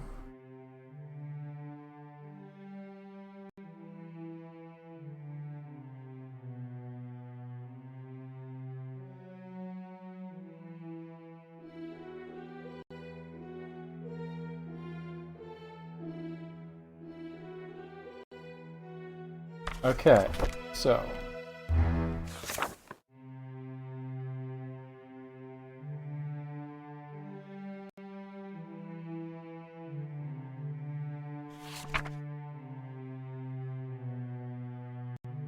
oh, it was Langdale Pike. We haven't seen him.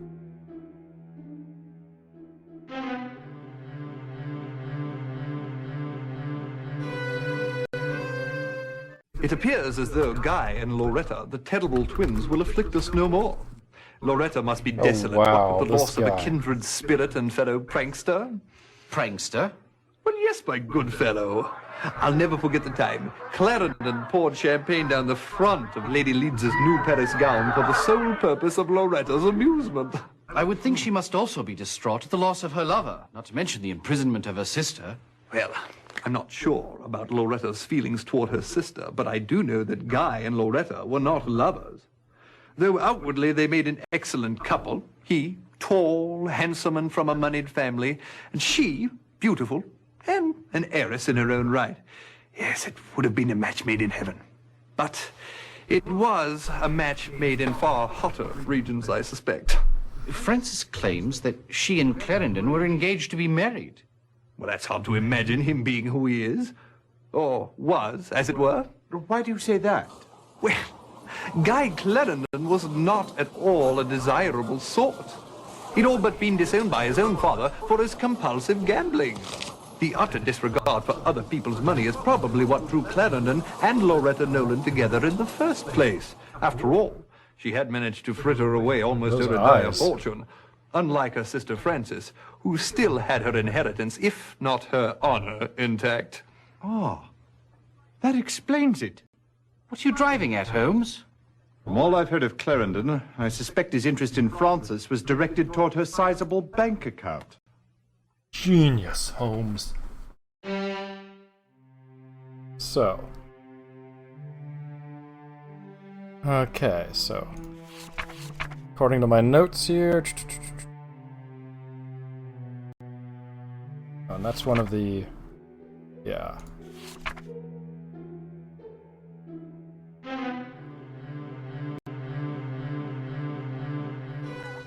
Who are you and what do you want?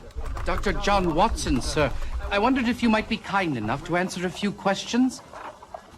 About what? Guy Clarendon. That welching little weasel, what about him? He's been murdered. Ah!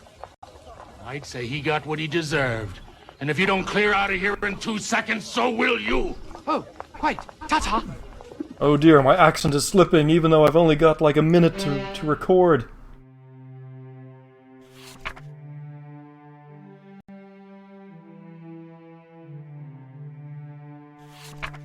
Let's see here.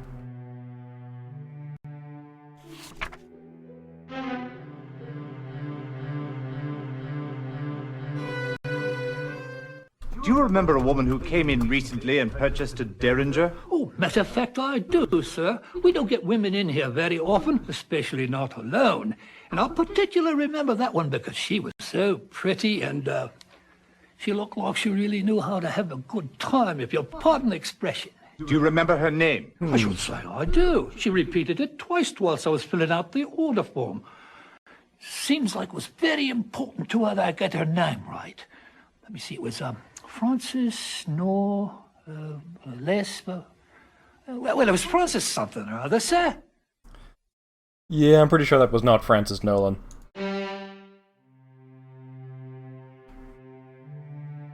So, I think we have enough here, but I'm going to check my notes here and see. Is there a Hyde Park we can go to? No. Are there just parks in general we can go to? No. Okay. How about... Oh, I'm pretty sure Loretta did it. He's like, make sure you put my name down as Francis Nolan.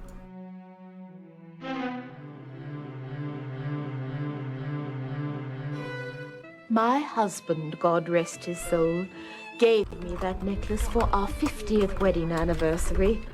And woe betide the blighter that took it, I say. I can certainly understand your consternation, madam. May I assume that you were out the evening it was taken? Oh, yes, the house was completely empty. Sybil, my housekeeper, and I were attending the masked charity ball at St. Mary's for the benefit of unwed mothers. It wouldn't surprise me if that scoundrel was responsible in that direction as well. Society burglar, indeed. He's of the lower classes, mark my words. Do you keep your jewels locked up?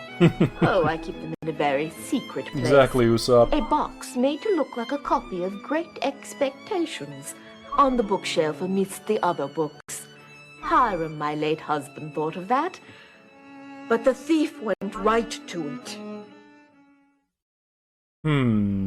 So they knew. Let's see here.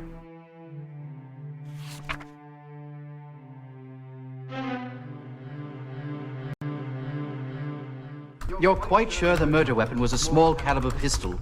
Quite. I'd also wager to say he'd been shot at very close range. Ghastly. Tell us, Sir Jasper, at what time did you receive the body? Around 1 o'clock in the afternoon. And how much time would you judge to have elapsed from the time of the murder? Well, it's always difficult to be precise in these matters, but I'd venture to say he'd been dead anywhere from 4 to 10 hours.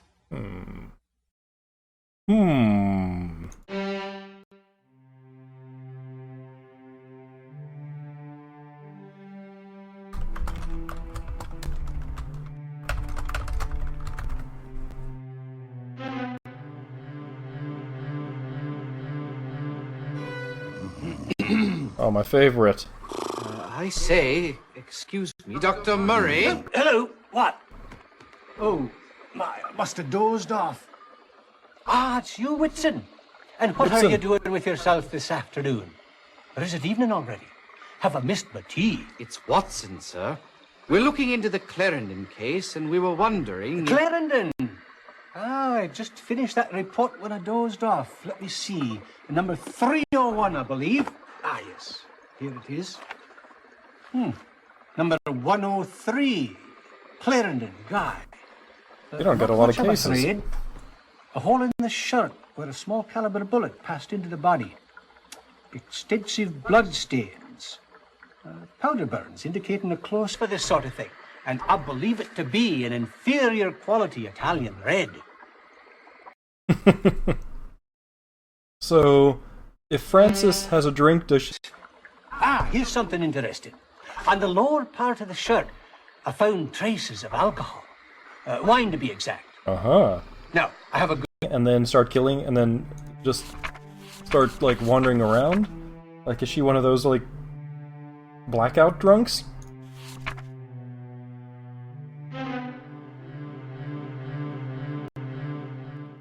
It seems Sir Malcolm left his entire estate to his wife, Margaret.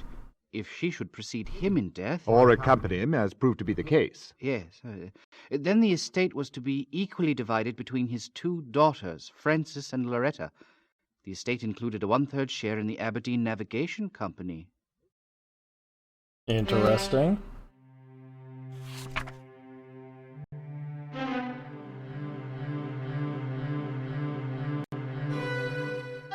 We were at a reception at Buckingham Palace for the new head of the China delegation.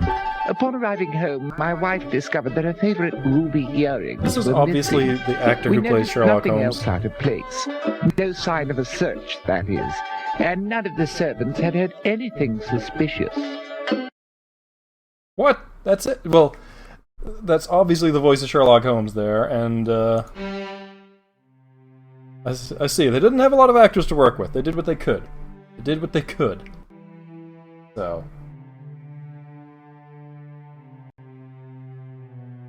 Okay.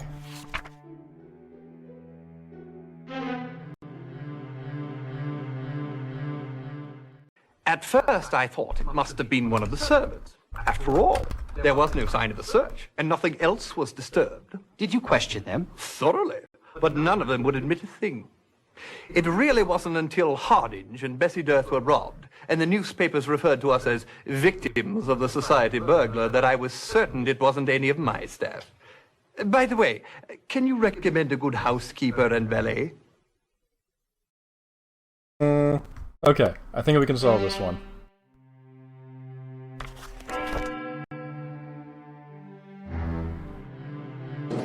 Hear ye, hear ye. Is that the best pound? Queen's Court now stands in order. Mr. Holmes, I understand you've been looking into the murder of Guy Clarendon. That is correct, my lord.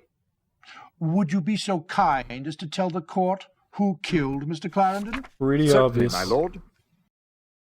I see. And what was Loretta Nolan's motive for killing Mr. Clarendon?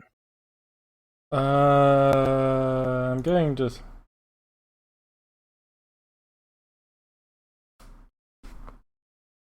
Yeah, I'm pretty sure she just wanted that. Greed. Pure and simple. Now, have you determined why Frances Nolan went to Halliday's? I have, my lord. Please inform the court. She was hypnotized by her sister. Not a sisterly thing to do at all. Is there anything else you wish to report to the court? Yes, my lord. I believe we've also solved the case of the society burglar. You don't say. Who is the guilty party? Well, if they're talking about that, then that would be the guy who can climb to the top of that thing, so that would be Guy Clarendon. Guy Clarendon was straight from the upper crust. Why ever would he turn to a life of crime? Well, he didn't have any more money anymore. Well, you've done an admirable job in resolving this mystery. I'd say you're on a par with just about any other armchair detective out there. I would suggest, however, that you rethink this case again, thereby improving your sleuthing skills. Oh boy! So we solved it. We must be slipping, my dear Holmes. But in any event, I'm breathing easier. At least we got our men. Let's see the solution. Well, Watson, we should be very pleased with ourselves on this one. Yes, indeed, Holmes. 2 cases solved for Scotland Yard, though I doubt that Lestrade will consider himself in our debt. 2? Yes, indeed. First, the society burglar. Clarendon was £7,000 in debt to the gambler Kilgore. Unfortunately, he was in his father's bad graces and he was flat broke. Do you suppose Kilgore sent Bullock around to rough Clarendon up? Good deduction, Watson, you're learning. That's why he moved into Halliday's, to escape Gus Bullock. And to pay off his debts, he took to burglary. Right you are. He acquired a black sweater, trousers, and a pair of black canvas shoes so as not to be seen or heard in the dead of night. He chose victims of his own class, whose social comings and goings he knew well, and whose homes he'd visited often. I still don't understand why, after he'd settled in at Halliday's, he changed rooms. Elementary, my dear Watson. To be at the back of the hotel with a vine-covered trellis conveniently leading in and out of his bedroom window. Quite so. Positively clever of you. May I continue? Oh, please do. On the 1st of June, Bullock tracked Clarendon down and confronted him in the lobby. Clarendon paid him the £5,000 that was given to him by his father. But he still owed Kilgore £2,000. And that was the same evening the society burglar struck for the first time. So pleased you've been paying attention, Watson. Soon after that, Clarendon, Kilgore, and Calvin Leach, a known trafficker in stolen goods, were seen together. Notice, if you will, that 1/2 the value of the first 3 society burglaries is equal to £2,000. Half the value being the price normally paid by Calvin Leach for stolen goods. Notice also that this same amount is equal to the balance of Clarendon's debt to Kilgore. Fascinating. So with his new vocation, Clarendon now had an easy source of income. Quite so, as his succeeding bank transactions evidence. On the day after each of the next 3 burglaries, Clarendon made deposits. Everything went along swimmingly, and by June 30th, his debt was paid. But the tiara was stolen July 1st. Yes, Watson. Apparently, young Clarendon thought he'd found himself a new vocation. He might have lasted longer at it if he'd chosen something else to steal. Whatever do you mean, Holmes? Loretta Nolan's delusion that she was born of royal parentage proved to be his undoing. If she took it, how did she manage? No one saw her enter or leave. She came and went the same way Clarendon did, via the trellis. She was armed with a derringer purchased at Escorts in her sister's name. Clarendon returned from his night's work and poured 2 glasses of wine in celebration. That's when Loretta Nolan shot him and took the tiara. How wicked of her. Not nearly as wicked as what she did next. What? She went to her sister Frances's home and hypnotized her. She then proceeded to instruct her to go to Clarendon's room with the derringer and fire it into the ceiling. Incriminate her own sister? But why? If we could determine that precisely, we could start our own institute. Sick mind, no doubt. But tell me, Holmes, how did Clarendon know the precise locations of each of his victims' jewels? Excellent question, Watson. Although there is no clear-cut evidence for this, I can only assume that Loretta Nolan must have been in on it too. The only way Clarendon could have known the locations of the jewels was if the victims themselves had told him where to look. None of them recalls having told anyone, but in fact they did tell someone. Who? Loretta Nolan. She managed to hypnotize each of the ladies whose jewels were stolen and got them to reveal the precise locations of the family treasures. And left them with no memory of having done so. Precisely. Astounding, Holmes. What? My dear Watson.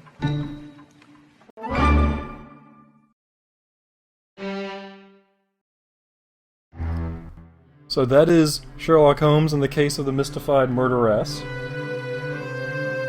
So these games go quite quickly, so I'm thinking of switching over to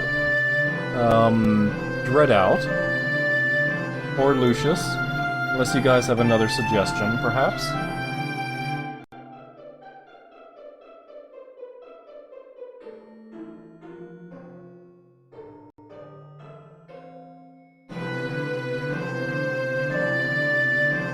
Okay.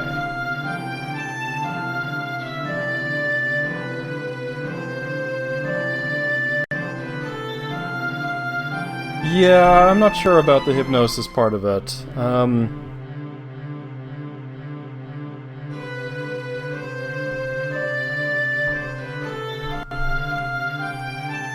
That seems a little bit, you know, let me hypnotize them to so they can tell me where the jewels are and they won't notice this.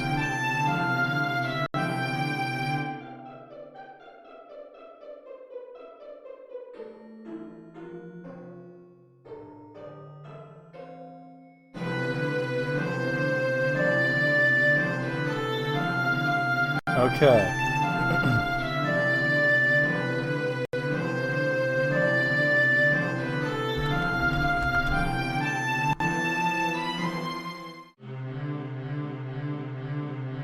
It was the late 1800s. We were different people then, clearly.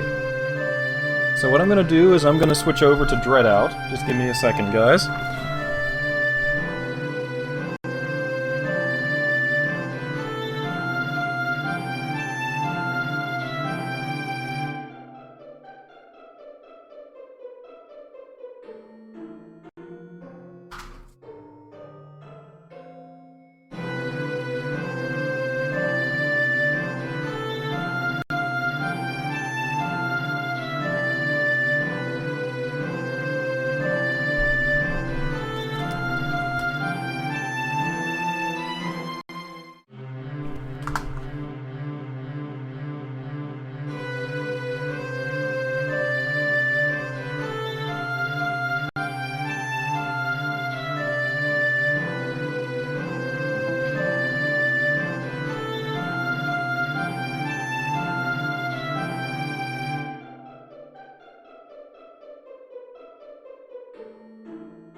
Okay, let me see if I can get this thing working the way that I want it to.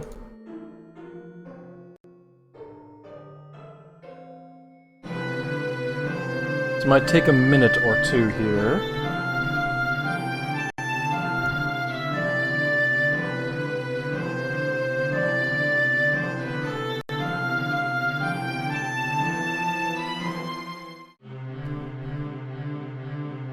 Okay guys, just give me one. I'm going to switch machines, so I'm going to stop the stream and start it up again.